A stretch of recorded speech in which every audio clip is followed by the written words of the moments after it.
Entre l'hôpital Saint-Louis et le canal Saint-Martin à Paris se trouve un micro-quartier dont fait partie la rue Sainte-Marthe.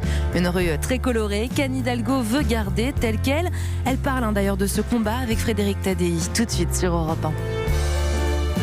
Nous entrons à présent avec Anne Hidalgo dans la rue Sainte-Marthe. On est toujours dans le 10e arrondissement. La rue Sainte-Marthe avec ses façades de toutes les couleurs. On se croirait un peu dans le quartier de la Boca à Buenos Aires, c'est vrai. Qui était peuplé au départ d'immigrés italiens. Ici, c'est le 19e siècle. C'était une des premières cités ouvrières. Tous ces immeubles en faisaient partie. Et aujourd'hui, toutes les façades des ateliers sont peints avec des couleurs vives. C'est un beau quartier. C'est un quartier qu'on a réhabilité. J'étais pas encore maire il y a plusieurs années. Et là, maintenant, il y a une pression très, très forte. On est en train de se battre avec les habitants, avec les commerçants, d'ailleurs, les artisans, pour que ça reste vraiment un quartier tel qu'il est aujourd'hui. Il y a des promoteurs peu, je dirais, intéressés à cette vie-là, mais sans doute à gagner beaucoup d'argent, qui ont essayé de faire main basse. Et on se bat avec les habitants pour empêcher ça. Voilà. Mais c'est un quartier génial. Il y a beaucoup de disquaires, d'ailleurs. Ouais. On fait souvent le Disquaire Day ici, avec des concerts sur la petite place. Et c'est un endroit magnifique. Le risque de ce genre de quartier, c'est qu'il devienne un quartier touristique. Parce que fatalement, ça attire beaucoup de touristes. C'est vraiment indispensable à l'équilibre de la ville que Paris attire autant de touristes. Alors, il n'y en a plus en ce moment. Là, il n'y en a plus. Et j'imagine que vous souffrez. On souffre économiquement. C'est la première destination touristique mondiale. Il y a eu en 2018, je sais pas, il y a eu 2 800 000 Américains qui sont venus, 2 millions de Britanniques, 1 200 000 Chinois. Ouais. Bon, c'est clair que Paris a besoin du tourisme pour vivre, parce qu'une grande partie de ses emplois en dépendent. Mais pas autant que ça. Je pense que justement, cette crise aussi, elle remet un peu les pendules à l'heure sur la nature du tourisme, du voyage.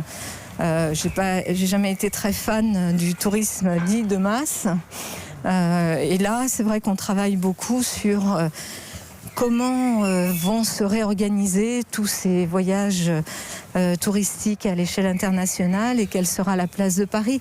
À la fois, on continuera, je pense, à attirer beaucoup de monde parce que c'est la plus belle ville du monde d'abord. Oui, rien que cette place, la place Sainte-Marthe, c'est une des plus jolies places de Paris. Elle est très beau, peu connue. Mais on se dit, au même temps, qu'elle reste peu connue. Oui, c'est vrai. Parce que ça devient la place du Tertre. Non, ça ne le sera pas. En fait, ce quartier est touristique, mais pas... il n'est pas envahi de touristes, il est plutôt... non, là, ça va encore. Mais vous voulez, je crois... Il y a le galopin, ça va ?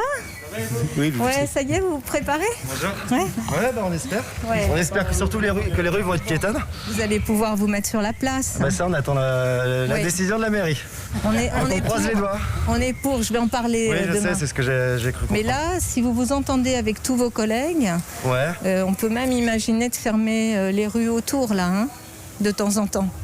Le week-end, et puis essayer essayer d'avoir des horaires, c'est pour les riverains aussi, peut-être. Bien sûr. L'idée, ça sera à 22h30. C'est très important de trouver Voilà, exactement. C'est ce que je pense. L'équilibre entre le bruit...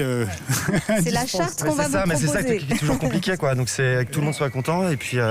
on mange bien, là, on arrive à pas dépasser les horaires. Donc si on se dit, je pense que ça sera décidé. À Paris, on n'ouvre que les terrasses. Donc il faut... donc c'est vrai que moi, là c'est tout petit. J'ai aussi la cave à Michel, c'est uniquement un bar à vin. Pardon, uniquement debout. Et là, pour le coup, je peux pas exploiter. Donc c'est vrai que si... donc voilà. Non, vous pourrez, parce que là, en plus, la configuration est géniale pour ça. Et l'idée, c'est qu'il y ait une charte quand même, sur les horaires, sur le bruit, la propreté. Oui, bien sûr, bien sûr. Mais ça, je sais que vous serez partant. Merci beaucoup. À bientôt.